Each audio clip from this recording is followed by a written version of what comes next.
Hello, we are Team 7 and we want to talk to you about a leadership development program we've developed for healthcare professionals. My name is Jonathan Chavez. My background is in radiology clinical operations as well as healthcare management. My name is Caleb Lewis and I'm in sales.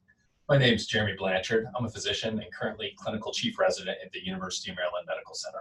My name is Rebecca Comfort and I have a background in analysis and management at the Department of Defense. My name is Anna Malay. I am a software engineer in Johns Hopkins ABL. So while we have your time and attention here, we'd like to tell you about this development program we've instituted. What the mission is for engaging current medical professionals to bridge their career paths from clinical to medical executives. The leadership program will give them the necessary skills to further excel into hospital administration by focusing on aspects of leadership as well as their strengths and weaknesses. And I'm going to focus on the program objectives. What we're going to look at is we're going to elevate leadership.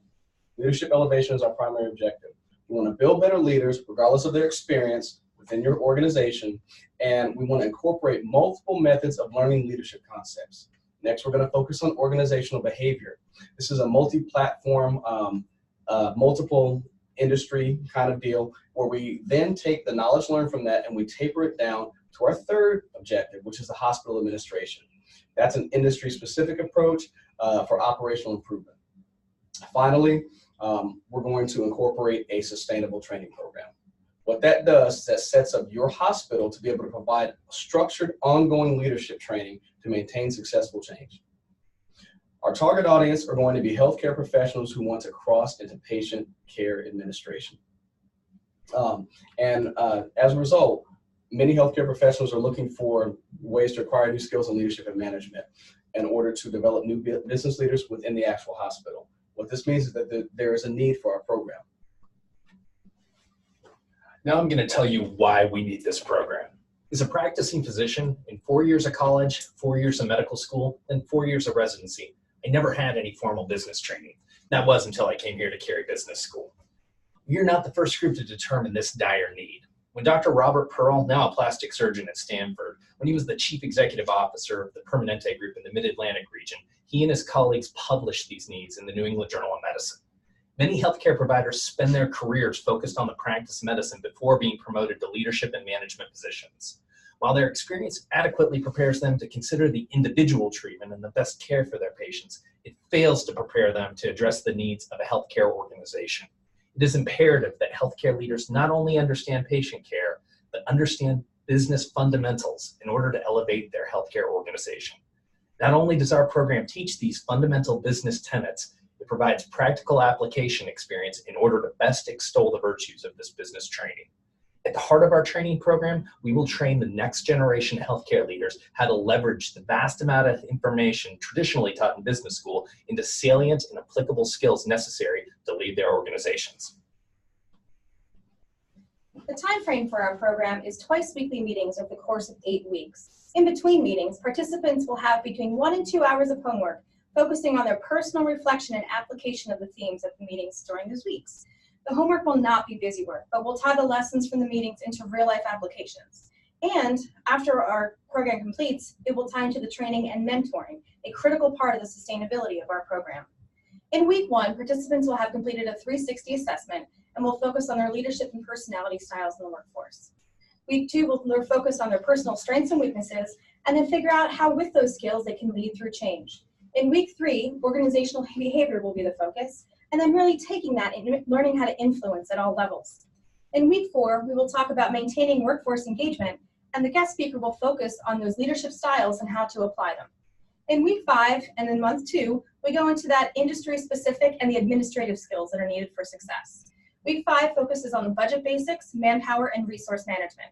Week 6 and 7 focus on hospital administration.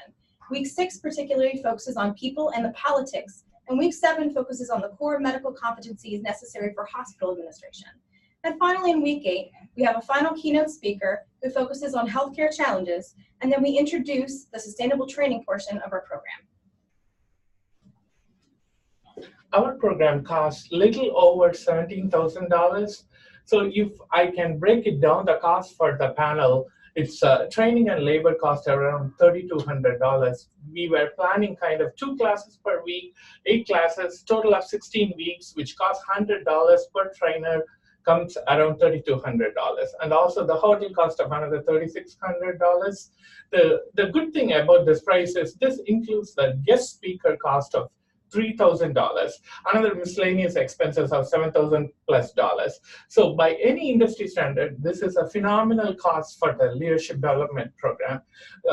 Our program can accommodate around 30 to 50 trainees, and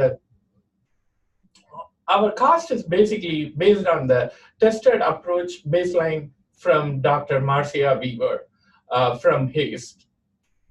The outcome and deliverable of the program is the trainees who went through our program are ready to lead, hit the ground and running right after they complete our program. So basically, they can become a mentor and coaches once they went through this program. And also, eventually, this will improve their self-awareness of what they do and what they cannot, and that will end up in increasing the workplace productivity. So we hope we have successfully explained this. Not all leaders need to be healthcare professionals, but all healthcare professionals in leadership positions need this business training. Our program will help develop the healthcare professionals in your institution to be ready to take on these challenges associated with business aspects of hospital administration and leadership. This program will distinguish your institution among the top echelons of care and help propel your facility to achieve the goal as one of the best in the country. Thank you for your time.